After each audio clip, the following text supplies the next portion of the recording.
শুভ দুপুর। আমন্ত্রণ ব্যবসা বাণিজ্য আর অর্থনীতির সবশেষ সংবাদ ও বিশ্লেষণ নিয়ে নিউজ 24-এর নিয়মিত আয়োজন বিজনেস আওয়ারে। সাথে আছি আমি হোসেন শাহাদাত। রবি থেকে বৃহস্পতিবার দুপুর 1টায় প্রচারিত হচ্ছে আমাদের অনুষ্ঠান। গোটা আয়োজনে দেশ বিদেশের ব্যবসা বাণিজ্যের সবশেষ খবর ছাড়াও থাকছে খবরের বিশ্লেষণ, এছাড়াও শেয়ার বাজার ও মুদ্রা বাজারের আপডেট সহ জানাবো আন্তর্জাতিক বাণিজ্যের হালচাল। দর্শক, আমরা ব্যবসা বাণিজ্য নিয়ে আলোচনা করে থাকি এই অনুষ্ঠানে। তবে দেশে এখন একটি বিশেষ পরিস্থিতি চলছে। গত দুদিন ধরে আসলে বন্যা দেখা দিয়েছে দেশের বিভিন্ন অঞ্চলে। গতকাল থেকে আসলে বন্যা পরিস্থিতি তীব্র আকার ধারণ করেছে এবং এই কারণে আসলে বাংলাদেশের ফেনী, নোয়াখালী, কুমিল্লা অঞ্চলগুলোতে আসলে ভয়াবহ পরিস্থিতি দেখা দিয়েছে। সবচেয়ে ভয়াবহ কিন্তু অবস্থা ফেনীর ফুলগাজী, পরশুরাম ও ছাগলনাইয়া উপজেলায়। সম্প্রতি দুবারের বন্যায় ক্ষয়ক্ষতি কাটিয়ে উঠতে না উঠতেই আবারও মৌলভীবাজারে ভয়াবহ বন্যার দেখা দিয়েছে। টানা বৃষ্টিপাত ও ভারত থেকে নেমে আসা ঢলে 5টি নদী, কুশিয়ারা নদী, মনু, ধলই ও জুরি নদীর পানি বিপদসীমার উপর দিয়ে বইছে। নদীর নতুন ও পুরাতন মিলে অন্তত 25টি স্থানে ভাঙনে কয়েক লক্ষাধিক মানুষ পানিবন্দী ও কৃষকের আমন ক্ষেত, ফসলি জমি, বাড়িঘর পানিতে নিমজ্জিত হয়ে গেছে এবং দেখা দিয়েছে আতঙ্ক। খাগড়াছড়িতে ভোরে হঠাৎ করে আবারও ভারী বর্ষণে চেঙ্গি নদীর পানি বৃদ্ধি পাওয়ায় পৌর শহরের 7টি সড়ক এখন পানির নিচে। বানভাসী মানুষকে উদ্ধারে গতকাল বুধবার দুপুর থেকে কাজ শুরু করেছেন সেনাবাহিনীর সদস্যরা।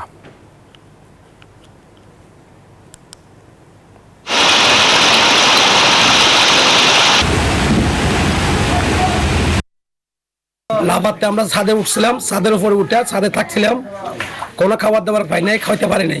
পানি গাদুয়ে ডুবি গেছে, গরা কাডু পানি অন ব্যাগ হালা দিয়ে এই বাইতে উঠছি। পাকঘর ডুবি গেছে, টয়লেট মেলে সব ডুবি গেছে, ওলা আনলে কষ্টে আছে। এদিকে চট্টগ্রামে ভয়াবহ জলাবদ্ধতায় ডুবে গেছে নগরীর চকবাজার, কাপাসগোলা, আগ্রাবাদ, হালিশহর সহ বেশ কিছু এলাকা। পানিতে থই থই করছে বাসাবাড়ি সহ দোকানপাট। আবহাওয়া অধিদপ্তর বলছে আরও কয়েকদিন থাকবে এমন বৃষ্টি। দুর্ভোগে দিশেহারা নগরবাসী।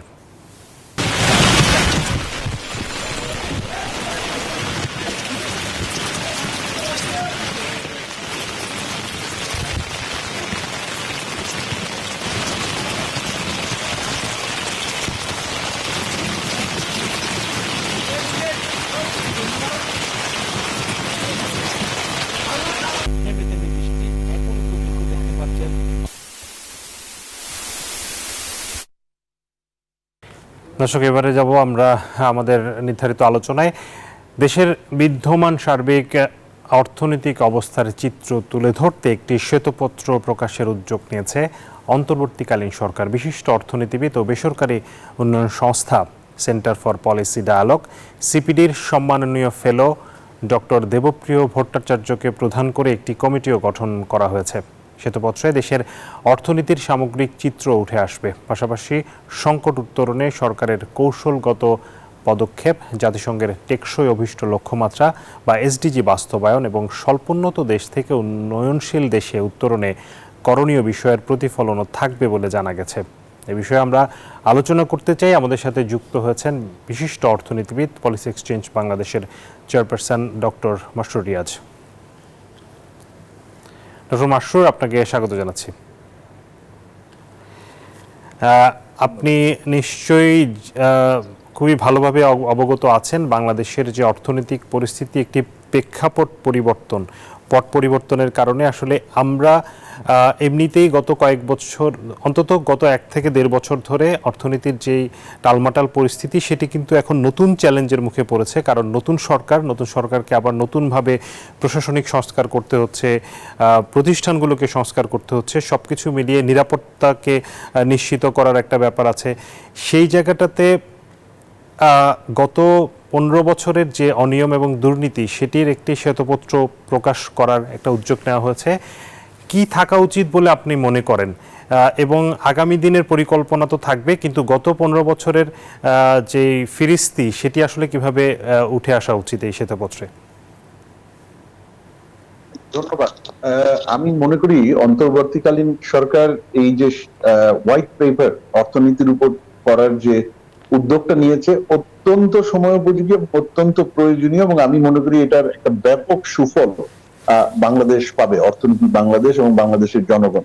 দেখেন, এই ছাত্র জনতার যে মহান এবং অভূতপূর্ব আন্দোলন এবং শত শত আমাদের ছাত্র এবং জনতার যে মানে যারা শহীদ হলেন জুলাই মাসের অগাস্টের 5 তারিখ পর্যন্ত, এই জুলাই থেকে শুরু করে যে আন্দোলনে, তাদের এই আত্মত্যাগ এবং তাদের এই যে আন্দোলন, এর মাধ্যমে একটা বাংলাদেশকে একেবারে নতুন করে সাজানোর কিন্তু একটা সুযোগ এসেছে, যেটাকে অন্তর্বর্তীকালীন সরকার এবং আন্দোলনের সাথে সংশ্লিষ্ট এবং বাংলাদেশের প্রায় সবাই যে রাষ্ট্র মেরামতের একটা সুযোগ হিসেবে কিন্তু দেখছে, এবং যেটা অত্যন্ত প্রয়োজনীয়। তো তারই ধারাবাহিকতায় অর্থনীতিকেও কিন্তু মেরামত করতে হবে, এবং অর্থনীতির যে শক্তি আগামী দিনের জন্য, সেই শক্তি যোগান দিতে হবে। এই অর্থনীতির মেরামত এবং অর্থনীতির শক্তি সঞ্চয় আগামী দিনের সুযোগকে মাথায় রেখে এর কনটেক্সটে কিন্তু এটা প্রয়োজন ছিল এই ধরনের একটা উদ্যোগ, যেখানে সার্বিকভাবে একটা অর্থনীতিকে বিশ্লেষণ করা হবে, অর্থনীতি কোথায় আছে, সেখানে দুর্বলতা কোথায় আছে, সেখানে রিস্ক কি আছে, শুধু দুর্বলতাই না, হুমকিগুলো বা ঝুঁকিগুলো কি আছে, এবং সামনের দিনগুলো যেতে এই ঝুঁকি মোকাবেলা এবং দুর্বলতা কাটাতে কি করতে হবে, সংস্কার কি করতে হবে, এবং সুযোগগুলো গ্লোবাল এবং লোকাল ইকোনমিতে যে আমাদের নতুন সুযোগ আসছে সামনে, বা যে পরিবর্তনগুলো আসছে, সেগুলোকে অ্যাড্রেস করতে গেলে আমার কি ধরনের কৌশল নিতে হবে, এই সামগ্রিক বিষয়গুলোই কিন্তু এই ধরনের একটা শ্বেতপত্রের মাধ্যমে উঠে আসবে আমি বলে মনে করি, এবং সেটাই সাধারণত একটা শ্বেতপত্রের একটা আউটকাম বা বেনিফিট বা উদ্দেশ্য হয়। তো এর সাথে সাথে এই শ্বেতপত্রটার প্রয়োজনীয়তাটা বাংলাদেশে একেবারে খুবই ক্রিটিক্যাল হয়ে দাঁড়িয়েছে। সেটা হলো গত 15 বছরের একটা বড় সময় ধরে, প্রায় পুরোটা ধরেই অর্থনীতিতে বেশ গুরুতর কিছু মিসম্যানেজমেন্ট হয়েছে, পলিসি ফেইলিওর হয়েছে, গভর্নেন্স কম্প্রোমাইজ হয়েছে বা গভর্নেন্সকে দুর্বল করা হয়েছে, যার ফলে অর্থনীতিতে ড্যামেজ হয়েছে। এটা আমরা সবাই জানি, এবং আপনি জানেন, আপনার শোতেও আমি গত কয়েক বছর ধরে আমি বলেছি, অন্যান্য বাংলাদেশের যারা অর্থনীতিবিদ, ইভেন বেসরকারি খাতের অনেকে এই কথা বলেছে, এবং মিডিয়া তো আপনার মতো যারা ইকোনমিক রিপোর্টার্স আছে আপনারাও তুলে ধরেছেন পত্রিকায় এবং টিভিতে। কিন্তু এটা ট্রু এক্সটেন্ট, মানে অ্যাকচুয়ালি কোথায় কতটুকু এটা সমস্যাটা হয়েছে, ড্যামেজ কি হয়েছে, সেটার কন্ট্রোলটা কিভাবে এবং রিকভারিটা কিভাবে, সেটা কিন্তু খুব পুঙ্খানুপুঙ্খানুভাবে ডিটেইলড অ্যানালিসিস করা দরকার। এবং সেখানে আপনি জানেন এই মিসম্যানেজমেন্ট গুলো কোথায় হয়েছে, বা এই গভর্নেন্স ফেইলিওর গুলা বেশিরভাগই রাজনৈতিক প্রভাবের কারণে সরকারের বিভিন্ন পর্যায় থেকে, একেবারে উচ্চ পর্যায় থেকে নিয়ে একেবারে অফিসিয়াল লেভেল বা আমলা লেভেল পর্যন্ত বিভিন্ন জায়গা থেকে ইন্টারভেনশনের মাধ্যমে এই গভর্নেন্স গুলোকে মানে ভেঙে ফেলা হচ্ছে, যার ফলে ইকোনমি একটু সাফার করছে। যেমন আমরা জানি ব্যাংকিং, সেটা সর্বাগ্রে সবচেয়ে বেশি এটা উঠে আসছে, অত্যন্ত খারাপ অবস্থা, প্রভাবের মাধ্যমে ব্যাংক দখল, এনপিএল, ইচ্ছাকৃত উইলফুল ডিফল্টার তৈরি এবং সেই টাকা ফেরত না আসা, ব্যাংকের বিভিন্ন যে পলিসি, যে একজন চেয়ারম্যান 9 বছর কেন থাকতে পারবে, পরিবারতন্ত্র, সেটাকে স্ট্রেংথেন করা হয়েছে।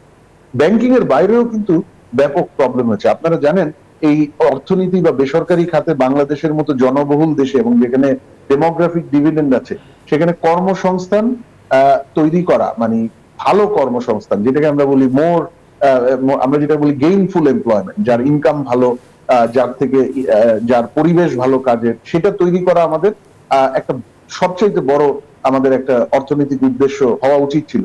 আপনি যদি ওয়ার্ল্ড ব্যাংকের 2018 সালে জবস ডায়াগনস্টিক্স রিপোর্টটা দেখেন, 18 বা 19 সালে এটা হয়তো রিলিজ করা হয়েছে, এটা দেখিয়েছে যে 2011, 12 বা 13 সাল থেকে কিভাবে বাংলাদেশের কর্মসংস্থান বৃদ্ধির যে ধারা, সেই ধারাটা অ্যাকচুয়ালি স্লো ডাউন বা নিচের দিকে নেমে গেছে। অত্যন্ত উদ্বেগজনক। এটার দিকে কোনোদিনই নজর দেওয়া হয় নাই যে কেন আমরা এমপ্লয়মেন্ট কমে যাচ্ছে, এমপ্লয়মেন্ট কমে গেলে আমার এই তরুণদের যে ইউথ যারা মার্কেটে আসছে, কিভাবে তাদেরকে আমরা অর্থনৈতিকভাবে জায়গা করে দিব আমাদের দেশে। তৃতীয় হলো, আমি মনে করি, দেখেন, আমাদের এক্সপোর্ট একটা বড় আমাদের অর্থনৈতিক চালিকা শক্তি। আমার ডোমেস্টিক ইকোনমি আস্তে আস্তে হয়তো গ্রো করছে, কিন্তু এটা নট সাফিসিয়েন্ট। আমার 17 কোটি মানুষকে, লো মিডল ইনকাম কান্ট্রি, লো এলএমআইসি যেটা বলি ওয়ার্ল্ড ব্যাংকের হিসাবে, সেটাকে যদি আমি মিডল ইনকাম, আপার মিডল ইনকামে নিতে চাই, তাহলে এই শুধুমাত্র আমার এই ডোমেস্টিক ইকোনমি যতটুকু আছে বা সামনে হবে, আমরা সবাই চাই এটা বাড়ুক, কিন্তু এটা এনাফ না। আমাকে গ্লোবাল মার্কেটের অ্যাডভান্টেজ নিতে হবে, গ্লোবাল ট্রেডের, এবং সেটাকে আমরা কিন্তু গত 40 বছরে মানে সেই 80-র দশক থেকে আমরা কিন্তু এক্সপোর্টের সুবিধা আমরা পেয়েছি। আমার ম্যানুফ্যাকচারিং ড্রিভেন হয়েছে, ফর্মাল এমপ্লয়মেন্ট এক্সপোর্ট দ্বারা চালিত হয়েছে। এটার আবার মাল্টিপ্লায়ার এফেক্ট, এটার ক্যাপিটাল অ্যাকুমুলেশন, সেটা গিয়ে অন্যান্য সেক্টরকে ডেভেলপ করতে সহায়তা করেছে। সেই এক্সপোর্টে কি আমরা ভালো খুব করেছি গত কয়েক বছর? না। কেন বলছি, আপনি যদি আমার এক্সপোর্ট বাস্কেটটা দেখেন, 12-13 সালেও বোধহয় আরএনজির ভূমিকা মানে জায়গা ছিল সেখানে 78%-এর আশেপাশে বা 80%-এর নিচে ফর শিওর। সেইটা কিন্তু গত বছরও 83-84%। তার মানে আমার যেখানে আরো ডাইভার্সিফাই, আরো নতুন নতুন সেক্টর, গার্মেন্টস গ্রো করেছে, ভালো করেছে, কোনো সন্দেহ নাই, কিন্তু সেই গার্মেন্টস এর সাথে সাথে আমার যেখানে আরো অন্যান্য সেক্টর ডেভেলপ করার কথা ছিল সেখানে আমরা পিছিয়ে গেছি। আর তার সাথে সাথে এক্সপোর্টের জন্য সামনের দিনের যে আমার পরিবর্তনগুলো আছে গ্লোবাল কনটেক্সটে, বৈশ্বিক পরিমণ্ডলে যে রিস্ক গুলো আছে, যেমন ইউরোপিয়ান ইউনিয়নের বিভিন্ন আইন কানুন রেগুলেশন কমপ্লায়েন্স চেঞ্জ হয়ে যাচ্ছে। বাইং মানে যারা পারচেজিং কান্ট্রি, জার্মানি বা ইউরোপের অন্যান্য দেশ, ইভেন ইউএস এর যেমন নিউ ইয়র্ক স্টেট, সেখানে বিভিন্ন কমপ্লায়েন্স মেজার ওরিয়েন্টেড ল রেগুলেশনস আসছে। আপনি জানেন পৃথিবী জুড়েই সার্কুলারিটি একটা বড় ফ্যাক্টর হয়ে যাচ্ছে, যে কনজিউমার প্রোডাক্টস আরএমজি সহ মানে রেডি যেগুলো ফ্যাশন প্রোডাক্টস, কনজিউমার প্রোডাক্ট, সেই জায়গাগুলোয় কি আমরা তৈরি হয়েছি বা ইভেন জানি আমাদের কি করতে হবে? আমার মনে হয় না। সুতরাং এই এক্সপোর্ট যেটা আমাদের একটা বড় চালিকা শক্তি থাকবে আমাদের ম্যানুফ্যাকচারিং এর, আমাদের এমপ্লয়মেন্টের, এবং তার সাথে সাথে ম্যাক্রো ইকোনমির স্টেবিলাইজেশনের একটা বড় ডিটারমিনেন্ট, সেই জায়গাটায় কিন্তু আমরা অনেক পিছিয়ে আছি। সুতরাং এগুলো জানা এবং তার সাথে গ্রোথ সাপোর্টিং অনেক বিষয় আছে, যেমন সরকারের ফাইন্যান্সিয়াল ফিসকাল এবিলিটি, যে সরকারের আর্থিক ক্ষমতা, যে গ্রোথ এবং বিভিন্ন সার্ভিসের জন্য ইনভেস্টমেন্ট করা, সেটার জন্য পাবলিক ফাইন্যান্সিয়াল ম্যানেজমেন্ট এবং সরকারের ফিসকাল ক্যাপাবিলিটি, সেই জায়গায় কিন্তু ভঙ্গুরতা চলে আসছে। কারণ এই প্রিভিয়াস আগের যে সরকার ছিল তাদের অনেক মানে অবিবেচনা প্রসূত সিদ্ধান্ত ছিল, আননেসেসারি প্রজেক্ট, অনেক ব্যয়বহুল প্রজেক্ট, এবং সেগুলা যে কোনো মূল্যে লোন করে এনে ফাইন্যান্স করা।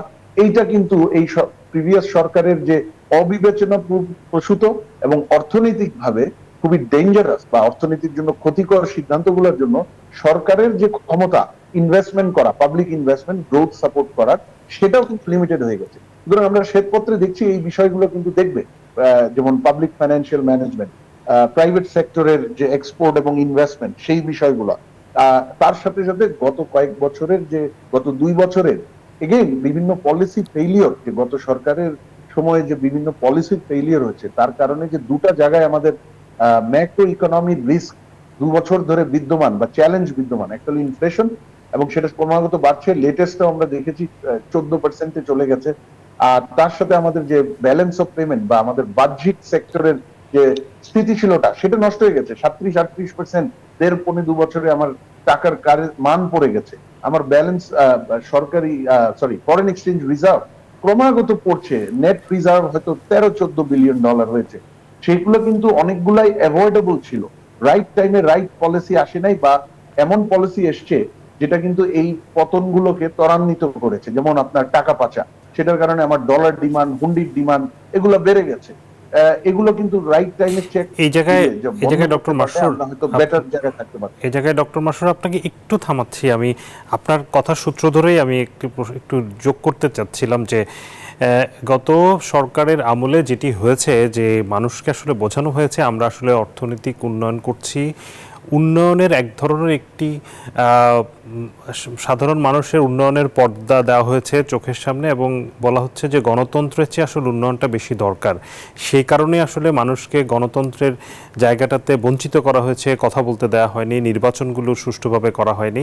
কিন্তু অর্থনীতির যেই বিষয়গুলো বলা হচ্ছিল, যে দাম্ভিকতা দেখানো হচ্ছিল, সেই অর্থনীতি আসলে ভেতরে ভেতরে এতটা নষ্ট আসলে কারা করেছে? আমি যেটা জানতে চাই যে এই যে আপনি বলছেন যে একটি ব্যাংকে, একটি কোম্পানিকে 7-8টি ব্যাংক দিয়ে দেওয়া, ইসলামী ব্যাংকের মতো একটি বাংলাদেশের সবচেয়ে ভালো ব্যাংককে একটি গোষ্ঠীকে দিয়ে সেটিকে ধ্বংস করে দেওয়া, এবং এই যে হাজার হাজার কোটি টাকার যে লোনগুলো দেওয়া হয়েছে কোনো ধরনের নিয়ম নীতি না মেনে এবং বাংলাদেশ ব্যাংক সেগুলোকে অ্যাপ্রুভ করেছে, তাদের জন্য সহায়তা করে পলিসি তৈরি করেছে, এই টোটাল বিষয়গুলো কি আপনার কাছে মনে হয় যে এটি শুধু একটা ব্যাংক করছে বা একটি গোষ্ঠী, একটি ব্যবসায়ী করছে? ওভারঅল এটি টোটাল রাষ্ট্রযন্ত্র এবং রাষ্ট্রের যিনি প্রধান আছেন তাদের আসলে কি পরিকল্পনা ছিল, তারা আসলে কি চিন্তা করে এই বিষয়গুলো করছিল, একটি অর্থনীতিকে এই ধ্বংসের জায়গায় নিয়ে গেছে?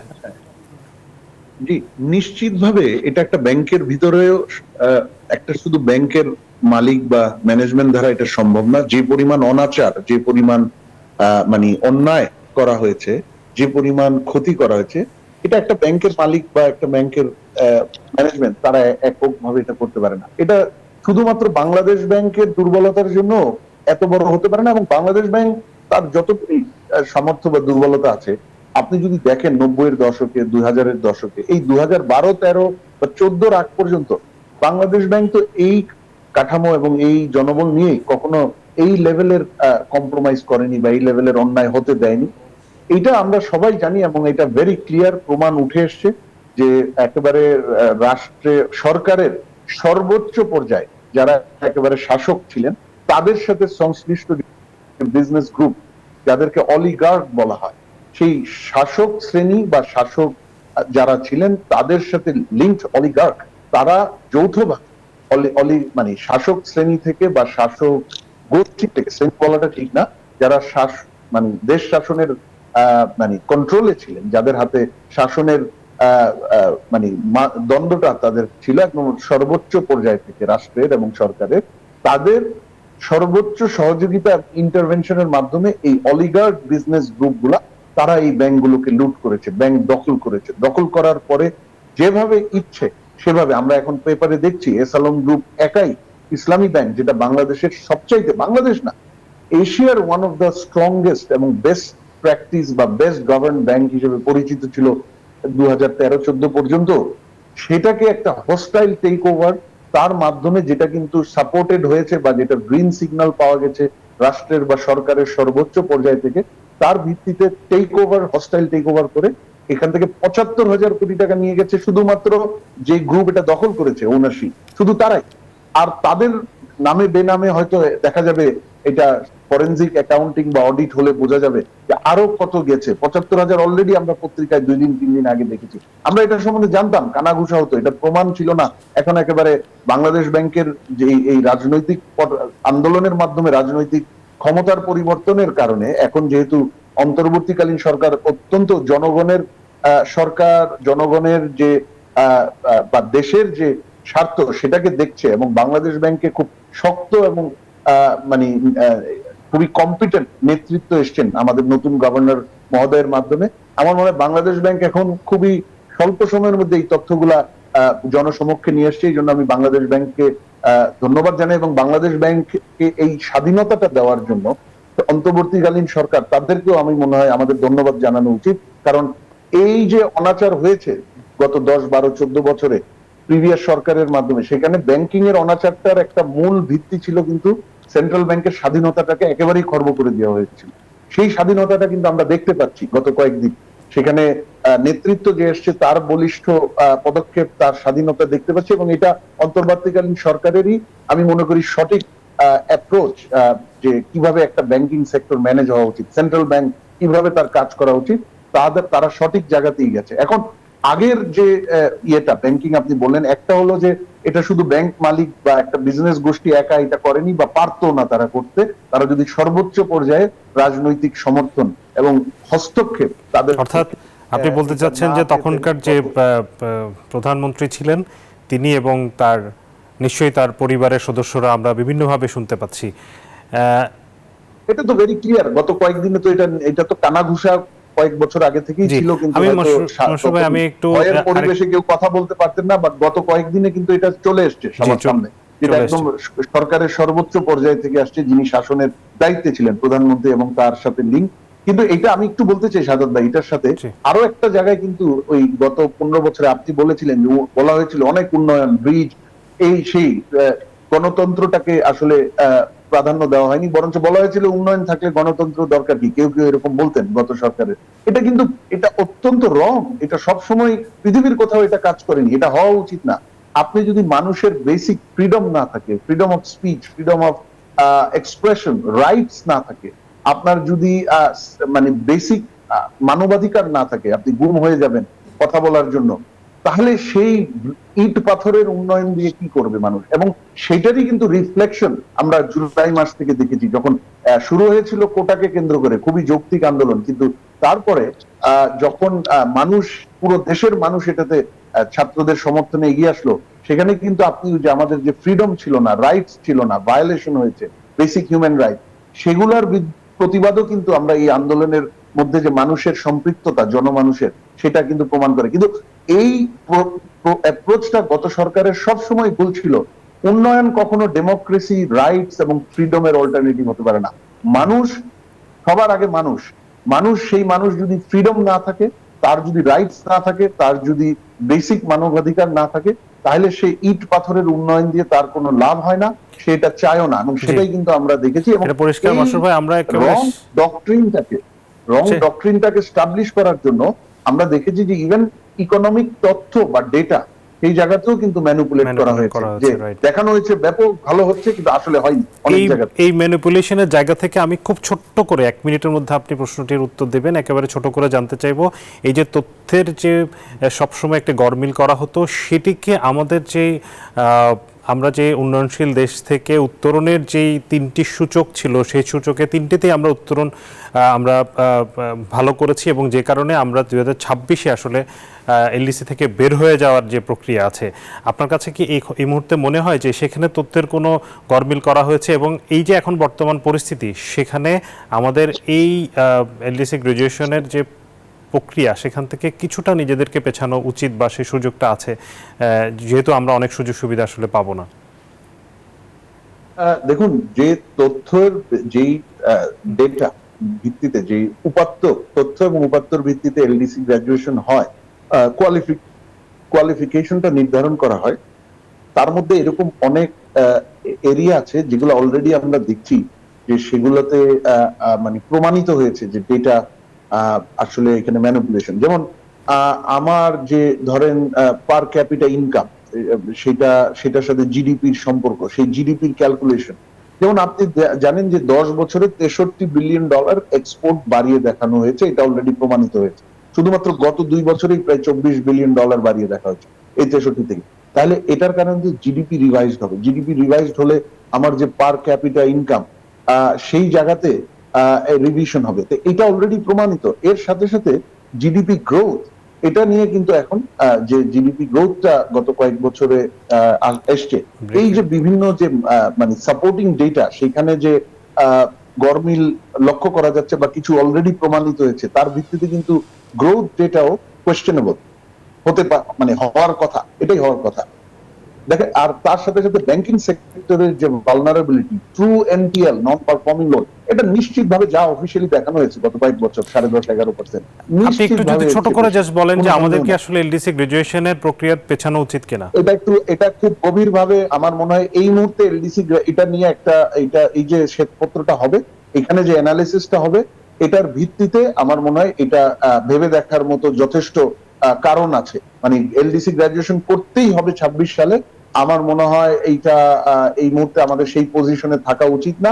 এই যে শ্বেতপত্রটা হবে, সেখানে যে রিস্ক গুলো আইডেন্টিফাইড হবে, উইকনেস গুলো আইডেন্টিফাইড হবে, তার ভিত্তিতে যদি এটা ইন্ডিকেট করা হয় যে এই মুহূর্তে গ্রাজুয়েট না করাটাই ভালো, সেই ক্ষেত্রে আমাদের গ্রাজুয়েশন পিছিয়ে দেওয়ার রিকোয়েস্ট করতে হবে। জি, পরিষ্কার। থ্যাংক ইউ, অসংখ্য ধন্যবাদ আপনাকে আমাদের সাথে সময় দেওয়ার জন্য ডক্টর মাসরুর। বিস্তারিত আলোচনা করার সুযোগ হয়েছে, নিশ্চয়ই ভবিষ্যতে আবারও সুযোগ হবে। দর্শক, এতক্ষণ আলোচনা করছিলাম ডক্টর মাসরুর রিয়াজের সাথে অর্থনীতির যে শ্বেতপত্র প্রকাশ করার প্রক্রিয়া শুরু হয়েছে সে বিষয় নিয়ে আলোচনা করছিলাম। এই মুহূর্তে বিজনেস আওয়ারের সময় হলো একটা বিরতি, ফিরবো একটু পর, আশা করি সাথে থাকবেন।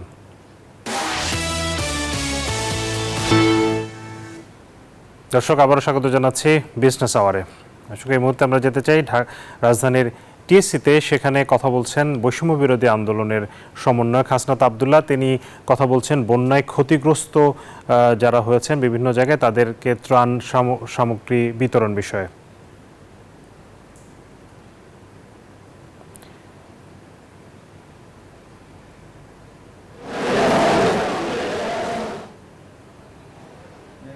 দর্শক, সেখানে আসলে সমন্বয়ক হাসনাত আব্দুল্লাহ বক্তব্য শেষ করেছেন। সেখানে আছেন আমাদের সহকর্মী হাসান ওয়ালি, তার কাছ থেকে আমরা বিস্তারিত জানতে চাই।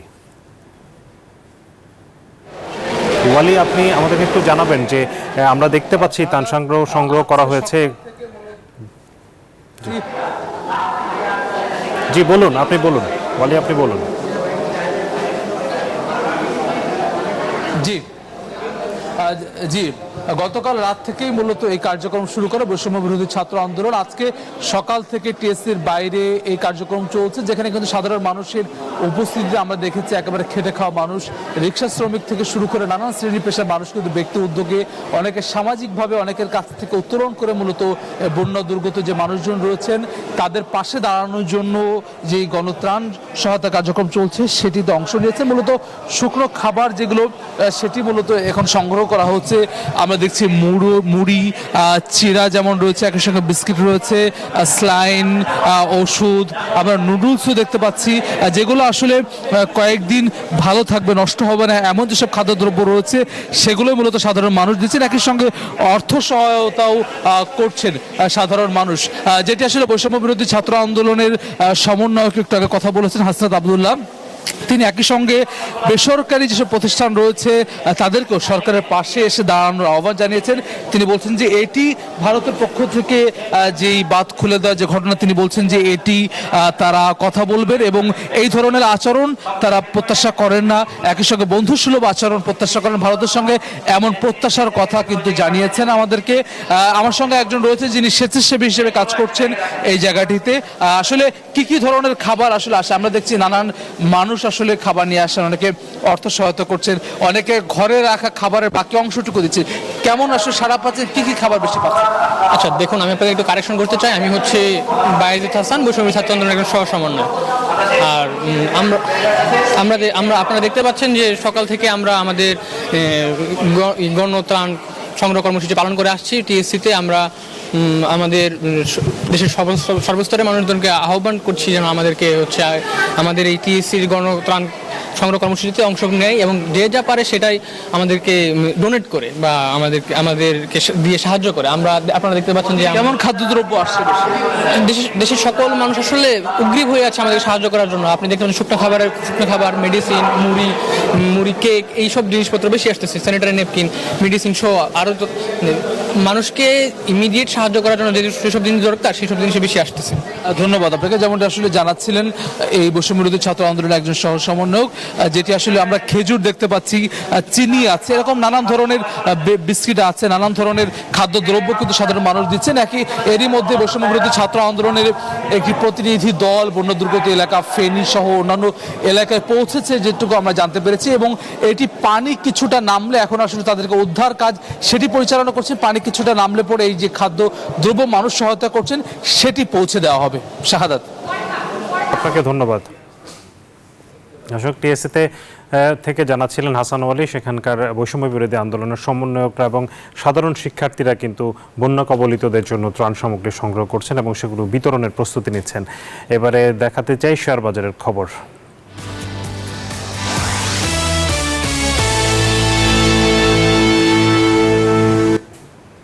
শেয়ার বাজারের খবর জানতে যাচ্ছি ঢাকা স্টক এক্সচেঞ্জের ওয়েবসাইটে। ঢাকা স্টক এক্সচেঞ্জে কয়েকদিনের পতনের পর সপ্তাহের আজকে শেষ দিনে আমরা কিছুটা ইতিবাচক ধারা দেখতে পাচ্ছি। ডিএসইএক্স ইন্ডেক্স 40 পয়েন্ট বেড়েছে, অবস্থান করছে 5647 পয়েন্টে। ডিএসই সরিয়া ইন্ডেক্স এবং ডিএস30ও কিছুটা বেড়েছে, তবে লেনদেনের পরিমাণ কিন্তু খুব বেশি বাড়তে আমরা দেখতে পাচ্ছি না। এখন পর্যন্ত 600 কোটি টাকার কম লেনদেন হয়েছে। লেনদেনে অংশ নেওয়া কোম্পানিগুলোর মধ্যে দাম বেড়েছে 119টির, কমেছে 235টির এবং অপরিবর্তিত আছে 39টি কোম্পানির শেয়ারের দর। দর্শক, এই মুহূর্তে জানাতে চাই মুদ্রা, স্বর্ণ ও রূপার বাজারের আপডেট ও দরদাম। শুরুতে মুদ্রা বাজার পরিস্থিতি। মুদ্রার বিনিময় মূল্য আমরা যদি দেখি, মার্কিন ডলার কেনা হচ্ছে 119 টাকায়, বিক্রি 120 টাকা। ইউরো 125 টাকায় কিনে 131 টাকায় বিক্রি করা হচ্ছে। পাউন্ডের কেনা দর 144 টাকা, বিক্রয় 150। চীনা ইউয়ান 13 টাকায় কিনে 17 টাকায় বিক্রি করা হচ্ছে। সৌদি রিয়ালের কেনা দর 29 টাকা, বিক্রয় 31 টাকা। ভারতীয় রুপি 1 টাকা 38 পয়সায় কিনে 1 টাকা 45 পয়সায় বিক্রি হচ্ছে। স্বর্ণের দরদাম জানাবো। 22 ক্যারেট সবচেয়ে ভালো মানের যে সোনাটা বাংলাদেশে পাওয়া যায় সেটি এখন রেকর্ড দামে বিক্রি হচ্ছে 1,24,500 টাকারও বেশি। 21 ক্যারেটের দাম পড়ছে 1,19,000 টাকা প্রায়। 18 ক্যারেটের দাম 1,01,000 টাকার বেশি এবং সনাতন যে সোনা সেটির দাম পড়ছে প্রতি ভরি 84,000 টাকার কিছু বেশি। রূপার দরদাম জানাবো। সোনার দাম বাড়লেও রূপা কিন্তু অপরিবর্তিত আছে বেশ কিছুদিন ধরে। 22 ক্যারেট রূপা 2,098 টাকায় বিক্রি হচ্ছে, 21 ক্যারেট 2,005, 18 ক্যারেট রূপার দাম 1,714 টাকা এবং সনাতন রূপা 1,282 টাকায় পাওয়া যাচ্ছে। দর্শক, এই মুহূর্তে বিজনেস আওয়ারের সময় হলো আরও একটি বিরতির, ফিরবো একটু পর, সাথে থাকুন। দর্শক, আবারও স্বাগত জানাচ্ছি বিজনেস আওয়ারে। মৌলভীবাজারে ক্ষতিগ্রস্ত বাঁধ মেরামত কাজ শুরু না হওয়ায় শঙ্কা কাটছে না জনমনে। এখনও নির্ঘুম রাত কাটছে নদীপাড়ের বাসিন্দাদের। পানি উন্নয়ন বোর্ড বলছে স্থানীয়ভাবে ভাঙন ঠেকাতে 530 কোটি টাকার প্রকল্প পাঠানো হয়েছে মন্ত্রণালয়ে। শেখ সিরাজুল ইসলামের তথ্য ছবিতে ডেস্ক রিপোর্ট। সম্প্রতি 3 দফা বন্যায় মৌলভীবাজারে তলিয়ে যায় বাড়িঘর, শিক্ষা প্রতিষ্ঠান, দোকানপাট। পানিবন্দী লাখো মানুষ দুর্ভোগে পড়েন চরমে। বানের জলে 68 কিলোমিটার বাঁধের বেশিরভাগই ক্ষতিগ্রস্ত হয়, যা এখন দুশ্চিন্তার কারণ নদীপাড়ের বাসিন্দাদের। কোন সময় যে দোলাই নদী বন্যা হবে, তখন যদি ভেঙে নিয়ে যায়, তখন আমরা বাচ্চা কাচ্চা নিয়ে কোথায় চলে যাব। স্থানীয়দের অভিযোগ, বছরের পর বছর স্থায়ী সমাধানের দাবি জানালেও ফলাফল শূন্য। যদি বলক পালাই একটা সেবা করা যাইতো, কিন্তু আমরা গরিব বাঁচলাম নে। এই বান্দর কারণে এই রাস্তা সাইড নষ্ট হয়ে যাব কি। পানি উন্নয়ন বোর্ড বলছে স্থায়ী বাঁধ নির্মাণে 530 কোটি টাকার প্রকল্প পাঠানো হয়েছে মন্ত্রণালয়ে। যে স্থানগুলো ক্ষতিগ্রস্ত হয় তা পুনর্বাসনের জন্য ইতিমধ্যে আমরা একটি প্রতিবেদন প্রেরণ করেছি এবং অধিক ঝুঁকিপূর্ণ 6টি স্থানে প্রায় 42 লক্ষ টাকা ব্যয়ের জরুরি কাজ হিসেবে আমরা ঠিকাদার নিয়োগ করেছি, যার কার্যক্রম বর্তমানে চলমান রয়েছে। প্রকল্প বাস্তবায়ন হলে ধলাই নদীর ভাঙন ঠেকানো সম্ভব, দাবি পানি উন্নয়ন বোর্ডের। দর্শক, এই ছিল বিজনেস আওয়ারের আজকের আয়োজনে। তখন সাথে থাকার জন্য আপনাদের সবাইকে ধন্যবাদ।